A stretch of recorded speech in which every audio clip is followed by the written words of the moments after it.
Las palabras de los protagonistas son nuestra inspiración. Historias y experiencias de emprendedores, startuperos, invitados. Y vamos a estar charlando un poquito sobre política, un poquito sobre economía con Marcos Falcón. Él es politólogo. Buenas noches, Marcos, ¿cómo estás? Hola Lucho, ¿cómo estás? Bien, vos Marcos, ¿cómo estás? Gracias por participar del programa. No, por favor, muchas gracias a ustedes por invitarme, ando muy bien por suerte. Bueno, me alegro. A ver, Marcos, ya digamos es de público conocimiento todo lo que está pasando en la política argentina, realmente, sobre todo más que nada esta cuarentena y la pandemia en general está impactando en la política, en el sector privado, la gente no está contenta. ¿Cómo ves que la política argentina está respondiendo a las demandas de la gente? ¿Está viendo realmente lo que le está pasando a la gente? Y esa es una pregunta complicada. Yo creo que se puede responder desde dos puntos de vista, ¿no? Desde el punto de vista del gobierno y desde el punto de vista de la oposición.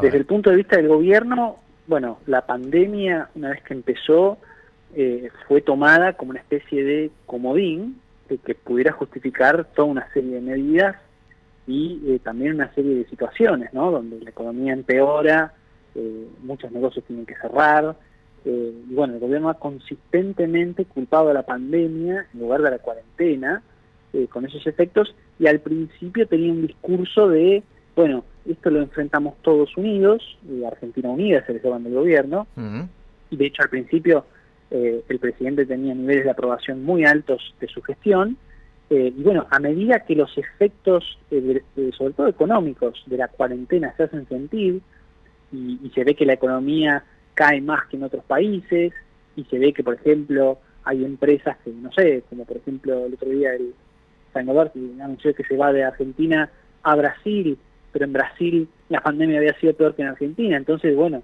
hay algo que está fallando que no es solamente la pandemia.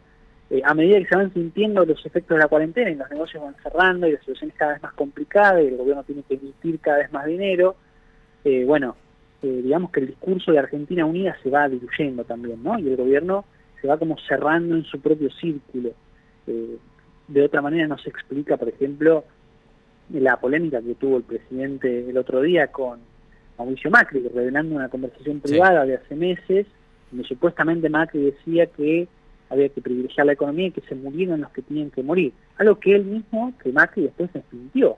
O sea que generar esa pelea en este contexto, donde la economía anda tan mal, y además la situación sanitaria también se le va de las manos al gobierno, porque digamos, el gobierno podía permitirse que la economía anduviera mal, mientras la cosa por lo menos anduviera bien en términos de contagios, muertos, pero ahora que la cosa se está complicando es como que no les queda nada, y lo que hace el gobierno es confrontar. Entonces pasa del discurso de unidad a confrontar, y eso, digamos que es algo que apunta a su propio público, y a su propio público le gusta. Digo, el presidente estuvo anoche, por ejemplo, en C5N, estuvo un par de horas, y eso deleita al kirchnerismo, pero claramente ya ha dejado de convocar al resto de la ciudadanía.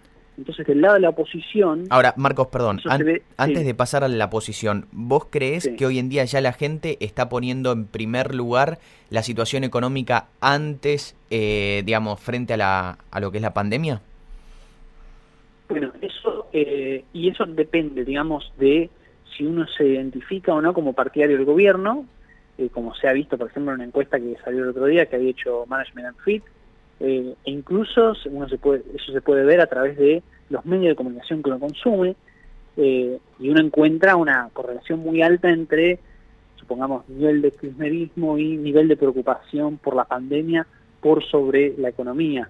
Pero crecientemente lo que se ve es que el discurso que al principio era de todos los argentinos, de hay que superar la pandemia y la economía no importa, eso está quedando atrás y ahora estamos más cerca de una posición mitad y mitad, claro, ¿no? Donde mucha gente sigue diciendo no, hay que solucionar este problema del coronavirus a cualquier costo, pero ya mucha otra gente está diciendo no, hay que mirar los efectos en otras áreas y no solamente en el coronavirus. Entonces, eso también se nota en las marchas.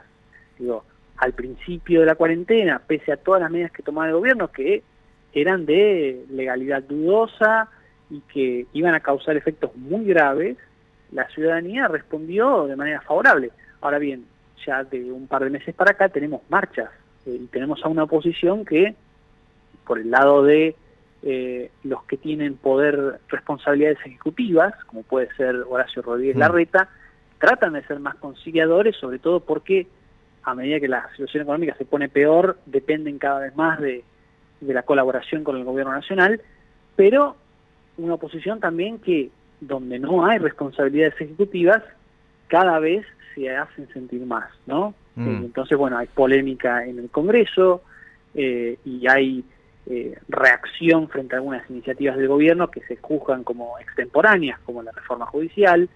Y bueno, yo creo de todas maneras que la oposición sigue compartiendo un discurso de base con el gobierno, que es que, digamos, la cuarentena era estrictamente necesaria y había que hacer toda una serie de cosas que el gobierno hizo, y recién ahora se están empezando a despegar, pero digamos, ese despegue va siendo lento, sí, y me parece que va un paso por detrás de la gente. Exactamente. La gente se cansa primero y después la oposición reacciona, porque fíjate que, por ejemplo, en las últimas marchas, ningún líder de la oposición las convocó.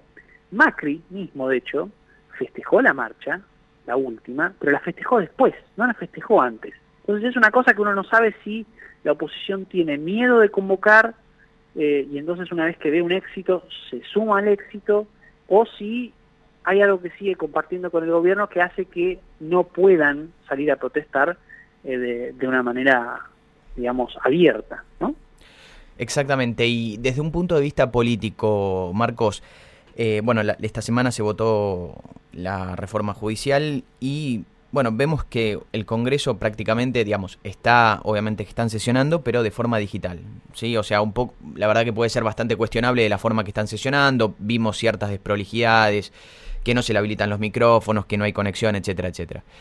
En esta última votación, de hecho, hubo también ciertas, digamos, no diría trucos, pero sí desprolijidades en cuanto que se agregaron cosas a último momento. De hecho, lo dejó en evidencia Lustó, esto fue en el Senado, que, digamos, no hay un rol un poco tímido de la oposición y que la gente demanda más presencia, más acción de la oposición y la oposición no se lo está dando. ¿Y qué posibilidades hay que nazca otra oposición debido a esta falta de representación que tiene ese famoso 41% del año pasado? Y yo creo que hay un sector de la población donde sí, es verdad lo que decís vos, se pide que la oposición sea más dura, más intransigente con el gobierno y que deje de pactar o que deje de darle entidad siquiera a los planteos del gobierno,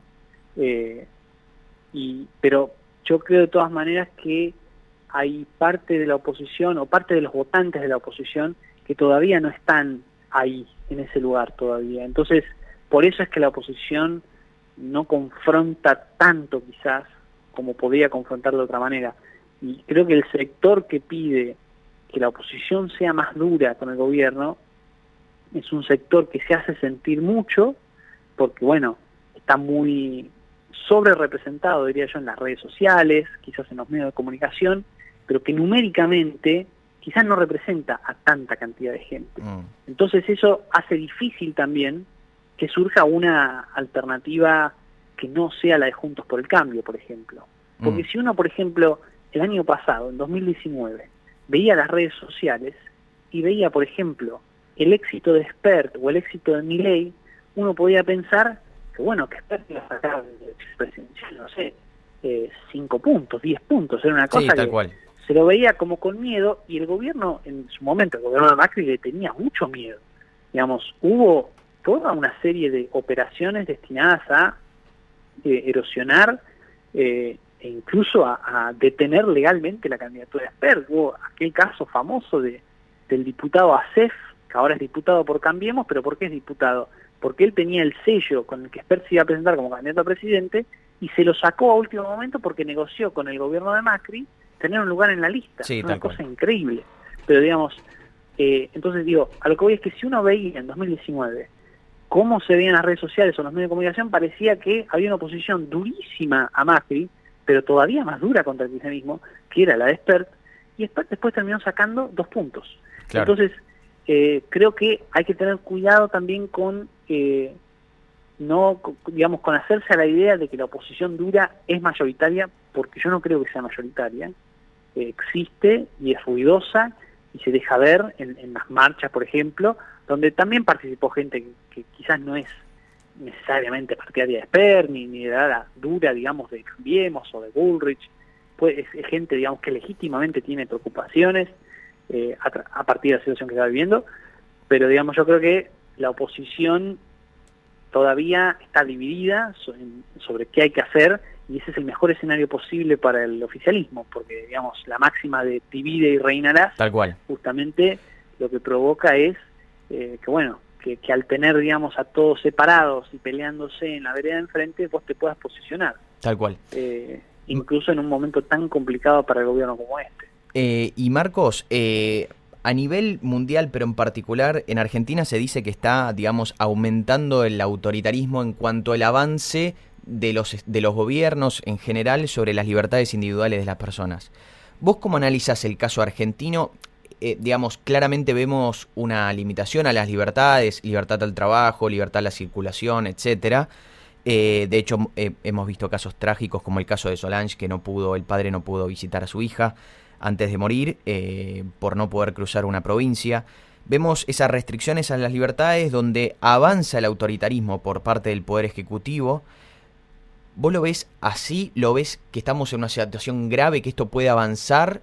¿O crees que cuando se termine el proceso de pandemia, el autoritarismo o el avance de los gobiernos sobre las libertades individuales va a aflojar?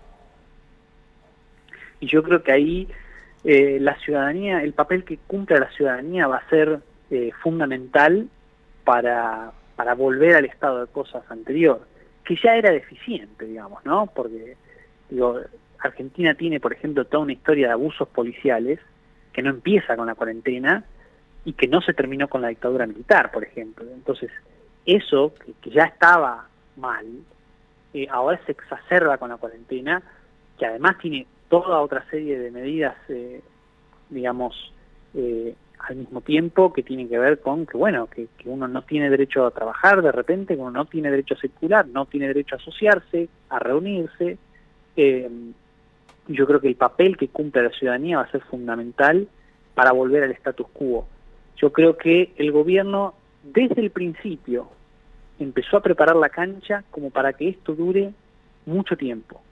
Porque ya la idea, por ejemplo, de que en las fiestas uno no se puede reunir con su familia, es una idea que el gobierno ya está esgrimiendo hoy, en agosto, y que ya esgrimía en junio, en mayo. Entonces es como que va preparando la cancha como para que esto siga. Además, uno tiene que pensar, yo por lo menos como politólogo pienso en los incentivos. Si uno está en el poder, la gente que está en el poder quiere estar en el poder. Se disfruta. Entonces, cuando uno está en una situación donde puede tener una excusa para que las medidas que deberían ser excepcionales se conviertan en normales, como son todas las medidas que tienen que ver con la cuarentena y la pandemia, uno no tiene incentivo para salir de eso. Porque, claro, en este momento la policía tiene un poder que no tuvo nunca en un gobierno democrático desde el año 1983. Entonces, ¿quién va a querer de repente dejar de tener ese poder? Claro. En ciudades de la provincia de Buenos Aires, por ejemplo, como Mar del Plata, yo soy de Mar del Plata, la ciudad está sitiada, literalmente. O sea, el intendente decidió que hay puestos de control en los accesos, y él hace lo que quiere, básicamente. Y lo mismo hacen gobernadores en provincias del interior. Entonces, es una situación muy cómoda para ellos, y esto también se traslada al gobierno nacional, de la que no van a salir si no hay presión por parte de la ciudadanía. Entonces, por eso me parece que son muy importantes las marchas que se están dando estos días, como para decir, ojo, porque hay que volver a la normalidad en algún momento. Ahora, la cuestión podría ser, para debatir, si la excepcionalidad de las medidas de la cuarentena tuvo alguna vez una justificación, o si estuvieron mal desde el principio y necesariamente iban a llegar a esto. Ese me parece que es un debate muy rico para hacer, y creo que es un debate que está teniendo la oposición, justamente por lo cual no se pueden decidir si ser una oposición abierta al gobierno o no, porque, digamos, si uno cree que la pandemia justifica que el gobierno haga toda una serie de cosas que cercenan libertades, entonces, bueno, ahí entra en el terreno de la arbitrariedad, ¿no? Claro. Entonces uno se pone a discutir, bueno, ¿cuándo está bien lo que hace el gobierno y cuándo no?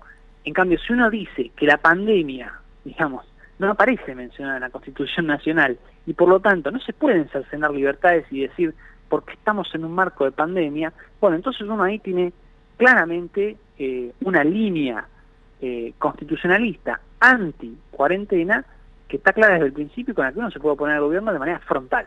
Claro. Si la oposición no tiene eso, no se puede oponer de una manera frontal.